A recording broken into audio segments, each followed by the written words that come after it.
What's up, guys? JJ Engler here with Alex Lee, doing a live conversation today about Alex, his journey of building one of the biggest plugin empires on Bubble, how he works professionally at Asana in product today, and just generally his journey as a Bubble developer. He started at Airdev, all that kind of stuff.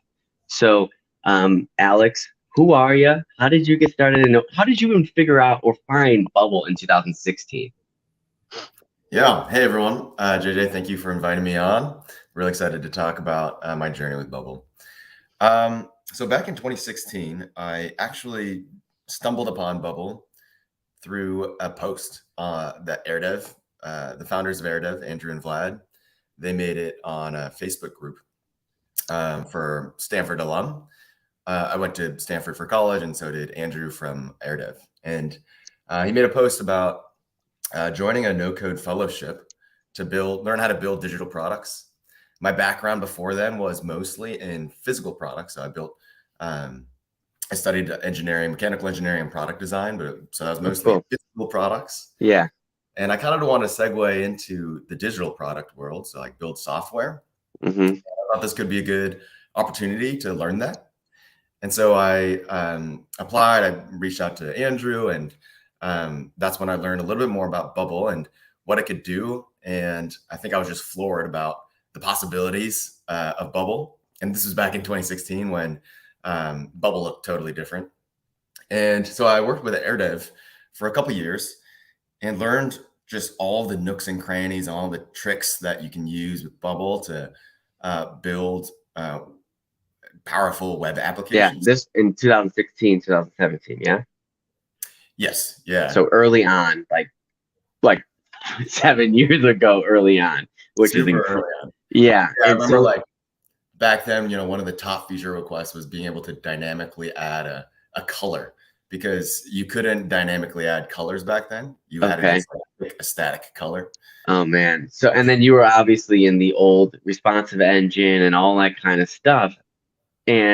But you were still able to build for enterprise use cases at then. And like you kind of led some of like their bigger builds, I believe. Yeah. So I led like across the spectrum. Airdev has some bigger enterprise customers as well as smaller startups. So as a part of their kind of core team, was able to kind of touch the breadth of that client base. That's like, if you could just give me an example of like an app that you might have created during that time, like what was good on Bubble at that time? Yeah, great question. Just jogging my memory. It's been a few years. Let's see. Was it just like CRM app, project management app, basic SaaS?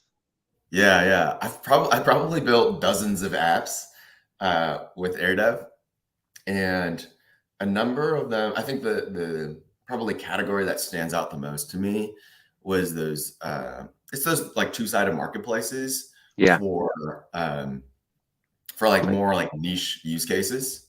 I think there were a few of those that I think really enjoyed building and enjoyed learning about, specific niches that these experts wanted to build an app for. And it was exciting to be able to enable that.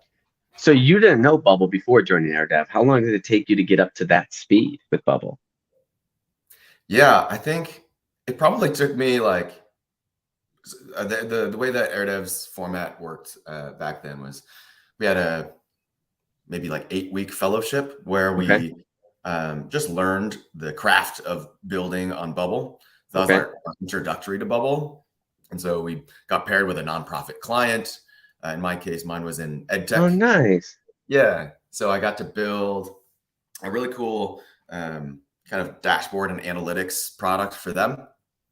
And I wouldn't say by any means that I was a Bubble expert at the end of 8 weeks.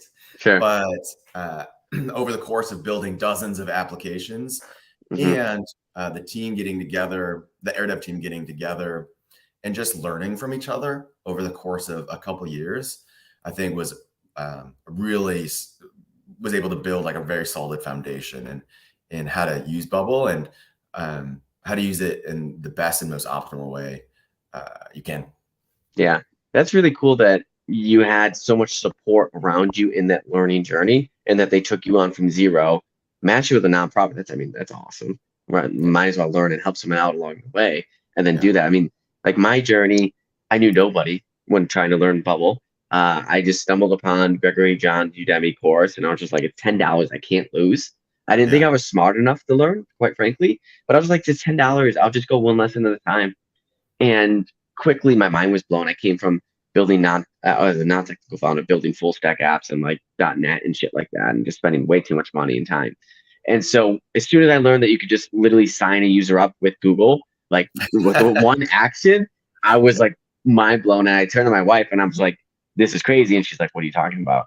And and so like eventually, I just kept. My wife was like, "You need to find friends to talk to because I don't want to talk about it." So I started my Slack group, and that started with like one friend, two friends, and now it's this big group, which is really cool. But Yeah. it's cool that you had that community to learn with, and that was the point of this. Is like I had to form that community so I can learn with them, and I've been mentored, and I've helped mentee and all that kind of stuff. And so, yeah, learning and getting up to speed with a community and a team by you is so much more impactful and powerful. And it's 2 years in, it led you to being one of the best Bubble developers at that time. And then you're a couple years into Airdev. What were those next steps for you, and like how did you learn about building plugins then? I mean, you didn't know Bubble, you learned Bubble, and then you didn't know JavaScript and all that kind of like. How did you get there? Yeah. I think maybe halfway into my time at Airdev, I was curious to explore building plugins. There were some apps that I kind of hit the boundaries of what Bubble could do off the shelf. So Especially I, at that time. yeah, especially at that time. Yeah. And I wanted to kind of explore some of my technical skills in writing code. So I, studied, I took a couple of software engineering classes in college, but I was by no means like a super expert. So Okay. I took some web development courses over online, actually. Code Academy, I think, is the one that I Okay. really heavily relied on. And so I started building a couple plugins for the Airdev guys. So yeah, there are a couple plugins that are published by me back in the day. Mm-hmm. Um, and then after I left Airdev, that's when I decided that I wanted to actually publish some of the plugins that I was thinking about creating to be paid and try to build a business off of that. So Mm-hmm. that was kind of how that whole plugin journey started. And I think, once somebody actually buys the plugin and is a real customer, that point was just so exciting. I think my first customer was Lucien Tavaro from France, Okay. big Bubble power user. And it was just so exciting to like hear him get his feedback Yeah. and improve the plugin for him. So It's like building an app and a SaaS app. It's just the same thing. Like, you build something, they pay for it, they enjoy it. That high of it is like what we do. That's why we do it, right? 100%.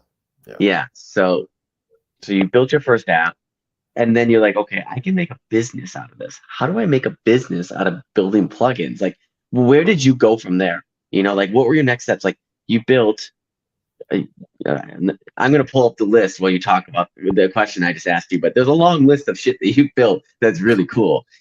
So like, how did you start to think about this as a business? Thanks. Yeah, I think I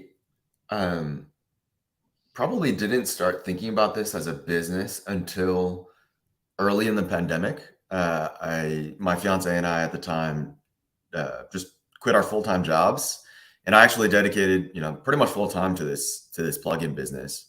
But before that, I think there was like steam building, right? So I think each month I realized that, it's getting X% more customers, Mm-hmm. and there were N% more customer requests and support requests coming through. And I was Mm-hmm. like, whoa, this is a real thing that I could actually spend full time on Yeah. to actually support these customers and continue growing this business if I want it to be a real source of income for me and a real business that actually adds value to the community. So did you go full time on it then? Yeah, so this was the first few months of the pandemic. I quit my full-time job 2020. and You're not at Airdev anymore. yeah, I wasn't at Airdev at that time. I was working at a VR startup as a Okay. product manager. Okay. So, that was kind of my foray into traditional product management Yeah. and software development, and great learning experience. It was really interesting to learn how kind of the no-code software development cycle works versus the traditional software development cycle. Yeah. And I want to talk about more of that when we get to your current role at Asana now. Yeah, And a shameless plug for my product course that I have just released, a professional product. The goal is to teach you how to work with professional product teams in a no code first environment, and then how to manage and run a production app in no code. Alex, I don't know about you, but a lot of like the people in the bubble ecosystem have kind of learned how to build MVPs, but they haven't quite got that experience of like how to run a production app yet, and how to manage those users, and how to run, real product through real teams and building at that level in an org. yeah, And so this course is really focused on that and helping them learn those professional skills, the terminology, the agile systems, all that kind of stuff, to pull it all together so then they can go and work professionally in these yeah, product teams, whether in traditional environment or in a no code environment, but yeah. hopefully no code environment. But Yeah, yeah, I love yeah, that. I think, it's so hard to learn in a silo just by yourself, and having that community that you've built out and those courses seems like a phenomenal way to be able to ramp up and learn that process and that technology. thanks. I appreciate that. It's just one of those things where it's like I've been working professionally in this in a while, and I've just literally just everything that I've learned and people have taught me, I'm just trying to put out there in this course in a Yeah, need to know format, so then we can all get there. Because like at the end of the day, we're no code engineers, and that's our career. And right now, there's like a bit of a glass ceiling there because not many people have made it this far in enterprise no code, right? And we still haven't gotten that unicorn yet and all that kind of stuff. And so it's like I think it's advantageous to continue to train people how to do it professionally, so more can come into the system and employers can find them, so they can still, build these enterprise teams and hopefully find more success, and then opportunities grow for all of us. So that's the 100%. goal. That's the goal with it all. But going back to plugins, I mean, just the list, what you have here is Chart.js, charts and graphs. I mean, boom. I mean, there it is, right? One of the most popular ones, FabricJS, toggle, screenshot image generator, color picker, set page background color, expanding animation for inputs, embeddable code editor, funnel and cells, funnel charts, box plot charts, group to image, open URL. And I didn't know there was open URL, new tab. Prevent right click, context menu, feedback screenshot, fully customized context menu, word finder. So let's just start with Chart.js. Like, how did you come around to picking that one, and how did you get there? Yeah, at the time, that one was one where, and I'll actually take a step back. I think the way that I think about plugin ideas or like what to build has been pretty different. Like some of Hmm. them, I ran into kind of bubble limitations myself, Yeah, and I was like, oh, cool, this is an opportunity to build a plugin. yeah. Others, I kind of browse the community on the forum Hmm. and learn a bit about what some others need, and I'll build a Hmm. plugin for that. Actually there might just be a library, like a JavaScript library out there that's pretty popular that I think could be ported into Bubble and no code and customized, obviously, for what like to make it work with the Bubble system. But Which those are was like a few. Chart.js. What was that? Which was Chart.js, I assume. Actually, Chart.js was one where I was actually building like an app of my own, and I was like, shoot, the bubble kind of the free bubble charts thing it just didn't work for what I needed. I think I needed Yeah. multiple series, and the chart plugin that Bubble built out only has one series. And I started building like my MVP of that plugin, Hmm. and then I kind of just forgot about the app that I was building. I was like, well, this is really fun. And published this. And then I got my first customer, Lucien from France. And I just got addicted to building plugins at that Yeah, point. yeah, yeah. That makes sense. And so you've gone on, you've built these plugins. So you've done a little bit of community finding, solving your own problems. You launch it. but how do you like distribute it? Is it just going on the forums and just saying, hey, here's this pub plugin that now exists, or have you done anything more beyond that? For the most part, it's just been distributed via the Bubble marketplace. So I think, Hmm. um, I'm a believer, hopefully, that Bubble will build a system that makes plugins that are high quality more discoverable. So Hmm. I think the ranking right now is based on number of installs, and I think it's obviously, or it's definitely not a overnight kind of thing. Yeah. I think it took years to build that community and that trust for Techblocks, my Yeah. plugin business, and for users to continue installing my plugins and be repeat customers to the point that those install numbers increase and becomes more discoverable. So I think I don't think there's any kind of magic sauce here. Hmm. Primarily, it's Bubble's marketplace that allows for my plugins to be discoverable. Hmm. I will say that I have worked with a couple of Bubble community members Hmm. who create like videos and stuff like that to boost some of the awareness of my plugin. So Hmm. um, I've worked with Lachlan from Building with Bubble to to build a kind of hour-long how-to with the Charts plugin and with the FabricJS Makes plugin. sense. Yeah. Yeah. I mean, I think so much of it too is like when you watch tutorials of like how to build this thing or build this app, right? And then they just use that plugin and show you how to use it within the tutorial. Then it's like, yeah, I'm just going to use that one. You know what I mean? So I think the more you can embed that would be advantageous. But I kind of want to take a step back and, because I want to encourage more people to go out and build plugins. I think more plugins for the ecosystem would be better for everyone. But I also think, and you don't need to get into real details here, but some kind of ranges of like, we also need to see what is the upside of spending all this work there, and like what kind of money do we make, and also the realistic things of how much servicing do we need to do and spend time, because people message you all the time, and if you have a plugin that goes down and they really rely on it, I'm sure they get pissed, right? So Yeah. like, you don't need to get into really specific details here, but maybe like some kind of an average or a monthly revenue that could be realistic or that you have hit in the past, and maybe how many hours a month that took you to service at that revenue, something like that. Yeah. So I can share a little bit about, that point where back in 2020 where I quit my full-time job and just went into plugin building full-time and supporting Yeah, plugins. yeah, At that point, that was by no means like something that was able to support my lifestyle. I was definitely in the red every month with okay, cash flow. yeah, Um, and at that point, it was not even $1,000 a month. This was back in okay, 2020. okay. Uh, but it was, I And you see live in the Bay, so yeah, you need way more than that. exactly, yeah. Yeah. At the time, my fiance and I, her mom lives in the Dominican Republic, so we ended up kind of we road tripped across the U.S. because it was Okay. time, and Yeah. then um, we hopped over to the DR and just we Nice. lived there for months, and I think that the cost of living there didn't hurt. Yeah. Be building a small business and to be spending a little bit less Yeah. for lifestyle and be able to focus on that business. But yeah, so at that point, it wasn't earning that much, and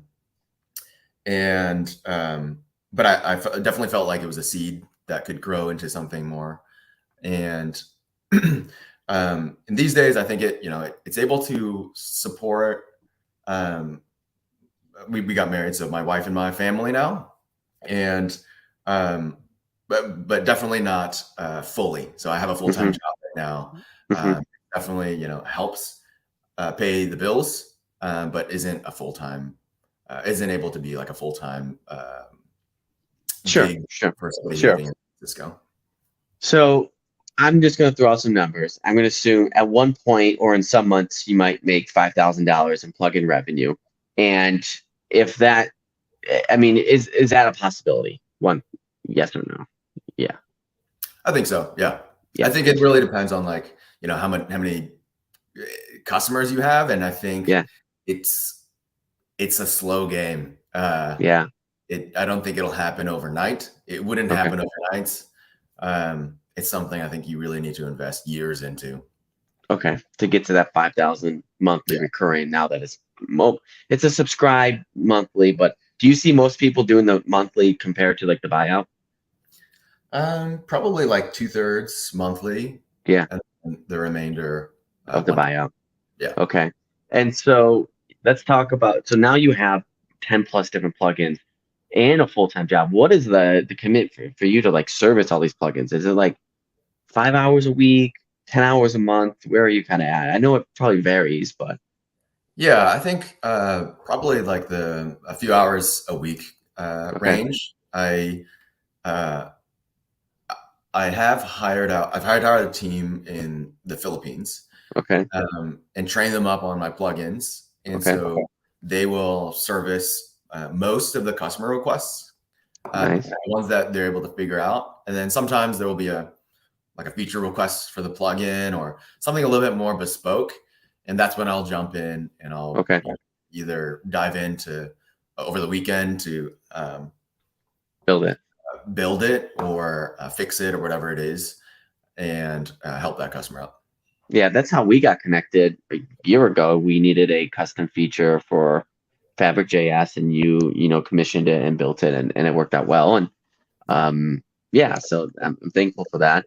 It's nice that you were able to get support in that manner. So it takes years to build, but there is upside of if you eventually get there, you can make that reoccurring money with little servicing. It's not as sexy as you'd probably want though, right? Because it does take you a while, and there's ever competition. Like I'm sure now you're aware of like there's some new folks just trying to get the install number up. So like they'll, you know, put their subscription cost at like $2 or whatever, right? And they're kind of playing that game of like $2 to $10 to buy it and to try and get their installs up, and then they'll probably change the pricing once they get up there, right? Right. So I think there's that little game of the ecosystem that is ever happening, reviews coming in and out that's ever happening. Yeah. But other than that, it's Bubble's ecosystem. They haven't changed it that much for the better or worse. And then you just do what you can outside of that to just draw more attention to the plugins by showing people how to use them, best use cases for them, and stuff like that. Yeah, yeah, definitely have noticed, as you're saying, a lot of people coming into the ecosystem, and Yeah. I'm excited about that. That it's an ecosystem that I think is getting much bigger. And years ago, when I started building plugins, Bubble was, I don't know, probably a million or less than a million users, and I think it's tripled since then at Yeah. least. Yeah. And so I see it as a good signal that there's Sure. opportunity. See this opportunity. Um, is it, a little bit frustrating sometimes that like there might be like copycats or something like that? Yeah, probably. But I also just see it as an opportunity to improve and make sure that I'm doing the best that I can for the customers to differentiate. Yeah. There's always going to be copycats. There's always going to be competition, whether it's plugins, SaaS, whatever. It's always going to exist, right? To your point, it's nice that there's more competition. There's more people doing it. Yeah. And I think quality stands out across all. Like your plugins have held the test of time because they are good plugins, right? Like there are plugins that we feel comfortable putting in our applications.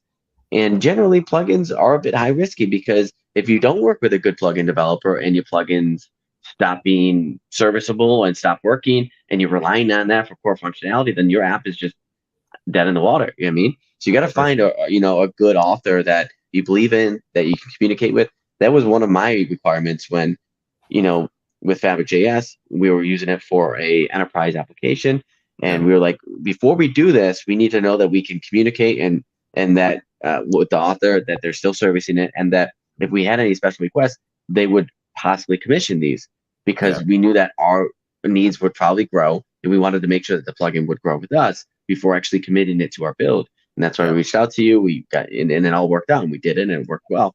But not a lot of people do that. And then maybe one day they show up and the app is just broken, and it's like, oh, sorry, I stopped servicing this, or you can't get a hold of it, and then Yeah. you're out of your SOL. So it's it's great that we have this ability to expand on this functionality. You also need to be smart with who you're picking for your plugins.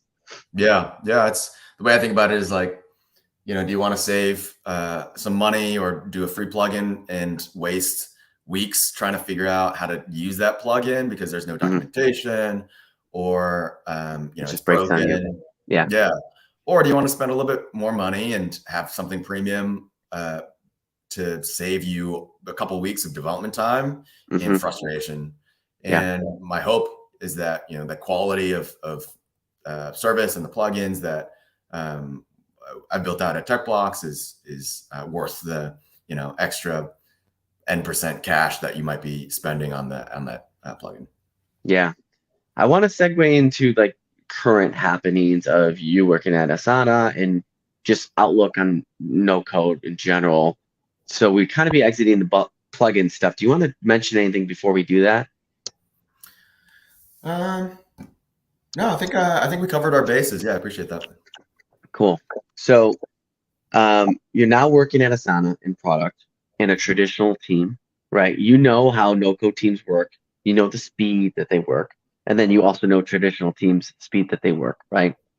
And to be completely honest with you, you know, no-code is still a new industry. And so there's still ceilings on this industry, right?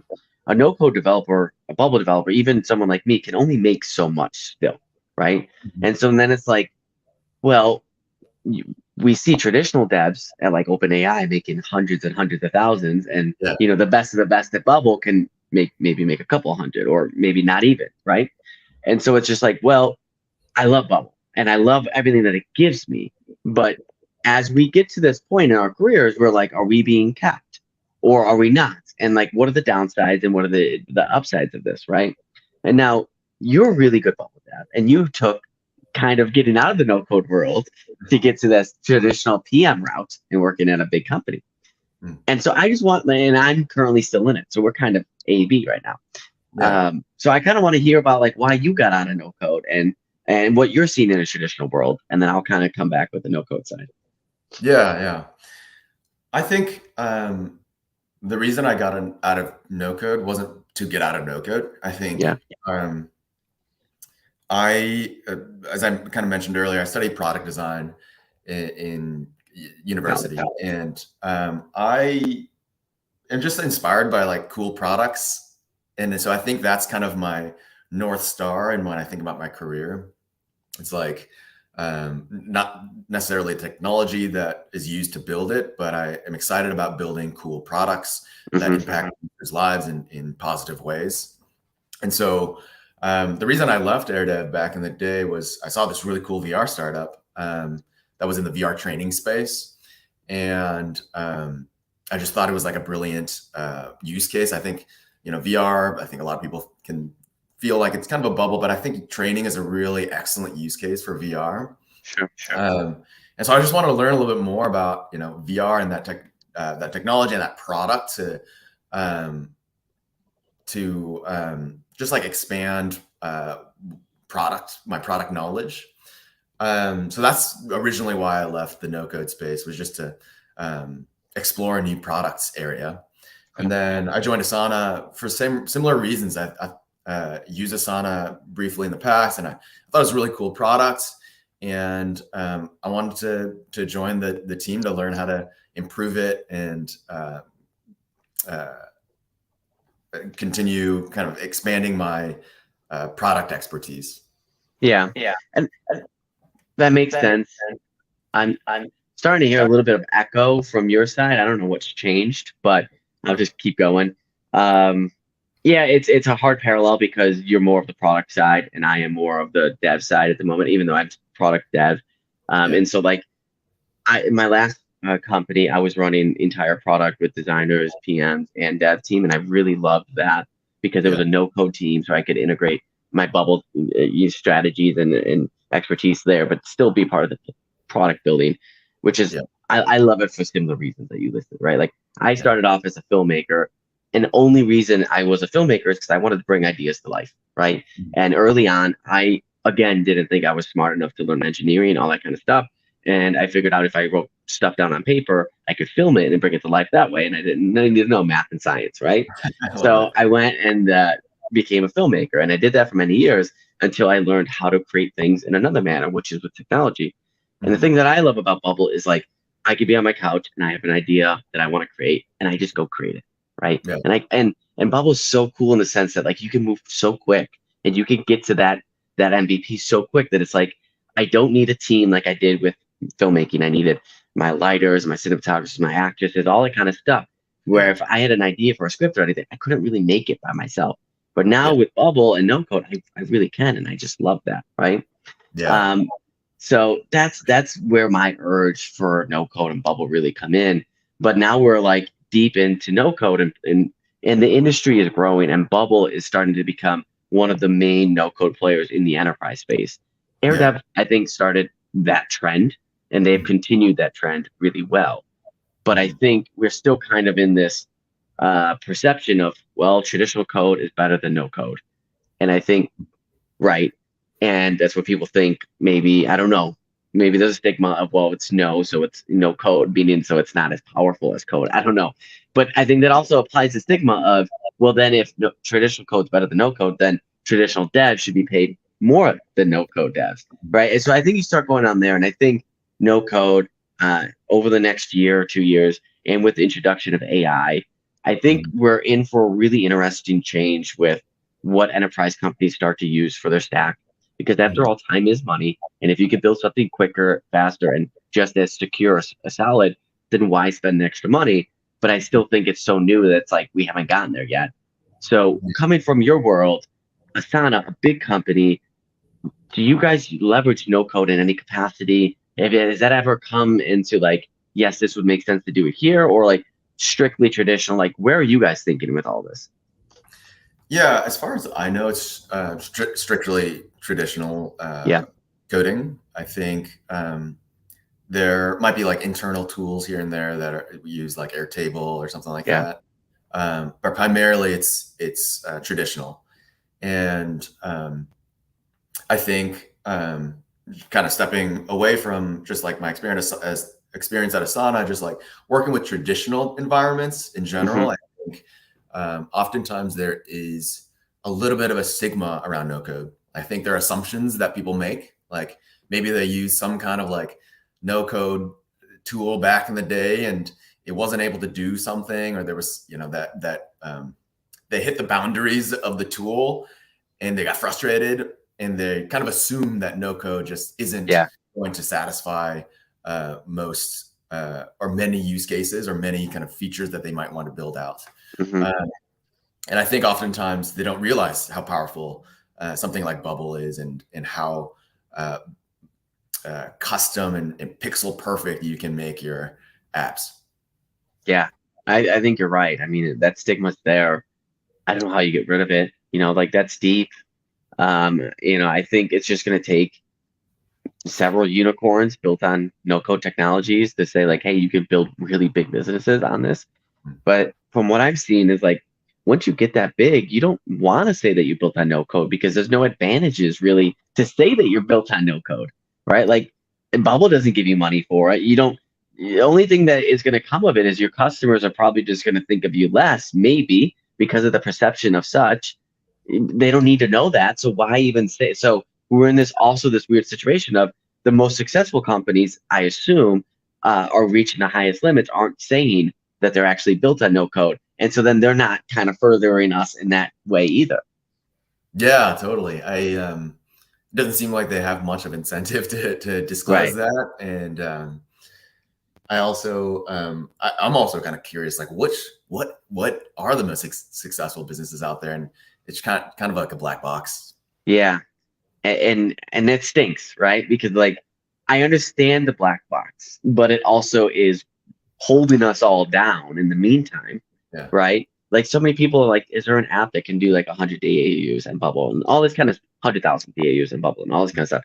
And it's like, yes, they all exist, but it's so hard to know because there's these companies don't want to be public about it, and Yeah. Bubble can only do so much because they're clients at the end of the day and all this kind of stuff. So I think we still have things to do there, but I do think that hopefully the services that like I'm trying to provide in the professional world and that Airdev is kind of doing and so many other great people in the community are kind of really pushing the enterprise forward. Yeah. Hopefully that continues to create more opportunities for this because Yeah. we know that no code can really flourish in the MVP world, but it Yeah. hasn't really gotten past that.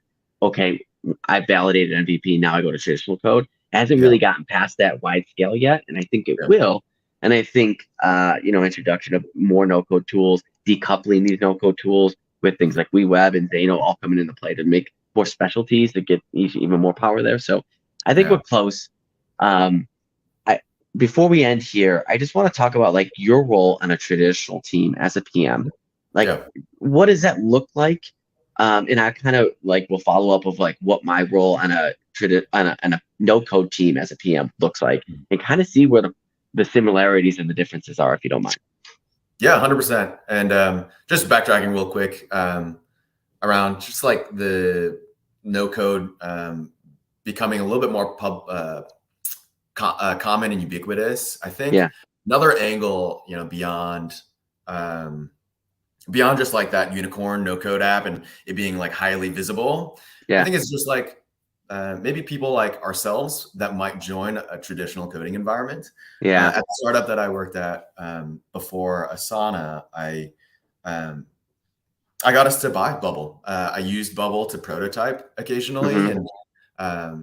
and like spin up really quick ideas, albeit it was like VR. So like it was a little bit Sure. janky because I used like a web VR library. Yeah. Um, but I think like little kind of touch points like that and little introductions like that to the traditional coding world are also a way to kind of make no code more popular and more known. Yeah, that's a great point. And it stinks because we lose the top end builders sometimes to Yeah. those traditional environments. So you lose that talent, which took years to get there. So that Mhm. stinks for the ecosystem. But you guys are then spreading the word about it in these traditional teams. And in some Yeah. teams that comes back, which is really helpful. I think Right. just one last thing before we get back to my original question is also just dealing with vendors. Like my last startup, we dealt with a lot of fintech vendors, et cetera, and they're just so used to traditional environments. And so we would spin up integrations and it would be like a week and they were expecting like 3 weeks or 4 weeks Yeah. or 6 weeks, right? And they're like, Mhm. "Holy shit, you guys are the fastest we've ever seen." And we're like, "Oh yeah, that's because we're on no code." They're like, "Oh, no code. Oh, really?" Like we don't really recommend people using no code with our stuff. And it's Yeah. like, yeah, well, we just move faster than you've ever seen. So Yeah. bye. You Yeah. know. So like also introduce like professional no code teams interacting with real vendors and APIs and their teams. I could also see, like we introduced a lot of teams to what real professional bubble teams can do. And I think that opened a lot of eyes in that light too. So I Yeah. think that's an opportunity. But going back to the last question of this, which is what is your day in a life as a traditional PM compared to my day in a life as a no code PM look like? Yeah. Um, okay. So, at a company of like Asana size, it's a public company, a couple thousand employees. Um, Boom. Public? probably, I'm sorry. Is it public? Yeah. Yeah. Yeah. It's probably different than it is different. I know Yeah. than, a startup that I worked at before, a couple Yeah. hundred people. And, um, Even before that, 20 people. Yeah. exactly. Yeah. Yeah. So I can share a little bit about what it's like for that size company and resources.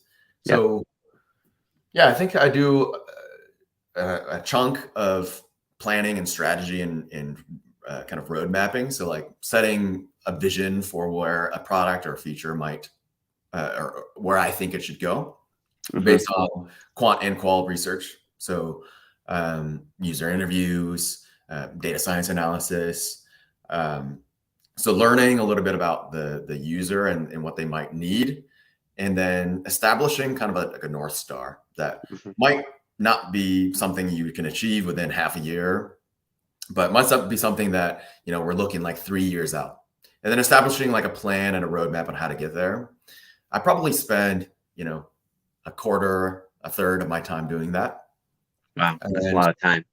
yeah, It's like theory and in conversations with customers, and then just mapping the bigger picture and kind of starting to align things, but not actually taking action on anything, just planning and starting to like think about steps from now. Right? yeah, yeah. And Yeah. why might we build something um, now versus later and strategizing like when we might build out certain things and prioritizing that list. Yeah. Um, I spend a decent chunk of time um, just like getting so that if that's like 30K altitude, I probably spend a decent chunk of time at like the 5K altitude. I'm writing like a product spec or a feature Yeah. spec, working with engineering, going back and forth, working with data science, going back and forth, working with my product designer, going back and forth. Just to get that product, make sure it's to the spec, and that you're giving design notes to get it there based on user feedback, and engineering notes if they have questions about what's needed. You're letting them know exactly what's needed, that stuff. Yeah, then Yeah. engineering might have feedback like, oh, this is going to be really costly if we build it that way. Yeah. So we need to cut scope on this part, or we should consider cutting that part. And so like that's like the balancing act of figuring out how much to build in a first version or a second version or third version. And so that's a solid chunk of time. That's like our sprint by sprint cadence. We run 2-week long sprints at a time. Okay. And Normal. I'm sorry. That's normal. Yeah. Are you guys using story points? Yeah. So we have a engineering tech lead that leads sprint planning. So I'll work with them primarily to plan up the rest of the team's capacity. Do you do it one sprint at a time, or how far ahead do you get? Yeah, it depends on how busy I am. So if I'm super busy, there's probably one sprint at a time, just in time. And if I'm, if it's not, road mapping season, or there's no fires that sprint, then I'll probably be able to plan a few sprints in advance. How often does the roadmap change? Like, in my startup environment, things are changing so quick that, because we're still trying to find product market fit, that we put together a sprint for the next week, and then it's like, shoot, we got to change all this around because the priorities just change. But at a big company where your roadmap is locked in, like once that roadmap's locked in, is it pretty consistent, or are you still like, feedback just came in that this thing stinks and we got to improve it here? Do we now bump priorities, all that kind of stuff? Yeah, I think it does change. I think if a roadmap doesn't change, like, and you planned it half a year ago or a year ago, like, then it's probably a bad signal that you're not learning anything. So I think pivoting and adjusting and tweaking your roadmap is healthy in my perspective. And but like, I think a lot of the times, you might set something really high level for directionally for your roadmap, and hopefully like you did your due diligence, or you made a good strategy, and that it kind of doesn't change too much within those bounds. So I don't know if I have a one size fits all answer. I think like sometimes it does change, and sometimes it happens to stay the same. Yeah. All right. So about a third of your time is high level planning. About another third is just day-to-day ops. And then another third, just meeting, communication, alignment between departments. Yeah, I would say that's roughly the split. Yeah. And obviously it depends on what part of the cycle we're in. We might be deep diving into user research for a given sprint, and then that will spike up that third into a little bit more of my time. Do you guys just do sprint tracking and sprint planning for your engineering talent, or do you also do it for your design talent and or your PM talent, all that kind of stuff? Yeah, we do it for design, PM, data science as well. Yeah, cool. That's too. Yeah, I'm not too different, even though I'm at a 30-person, or was at a 30-person no code first team.